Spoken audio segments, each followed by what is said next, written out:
तर आम्ही चालले थोडीशी बाहेर शॉपिंग करण्यासाठी आणि ही आहे माझी फ्रेंड आणि हा आहे त्यांचा मुलगा. तर आम्ही तिघं मिळून चाललो होतो. त्यांची शॉपिंग करायची होती आणि मला आपलं सोबतीला नेलं होतं. त्यामुळे मी पण गेले आणि रिक्षातून उतरल्या कप दिसले आणि कप थोडेसे स्वस्त होते. त्यांचं वॉच होतं, त्या वॉचचा थोडासा बेल्ट कमी करायचा होता, तो करून घेतला. आणि इथं शेंगदाणे घ्यायचे होते आणि शेंगदाणेवाल्याजवळच वेगवेगळ्या प्रकारची माती होती आणि ही माती कॉलेजच्या मुली बायका खातात असं तो माणूस सांगत होता आम्हाला.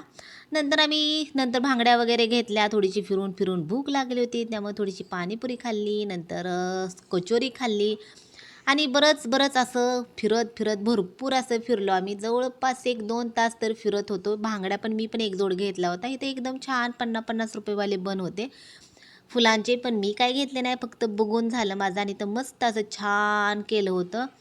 हे मी लांबून रोज बघत होते, आज जवळून पण बघितलं. चला मिनी ब्लॉग आहे तर कसा वाटला नक्की सांगा. बाय.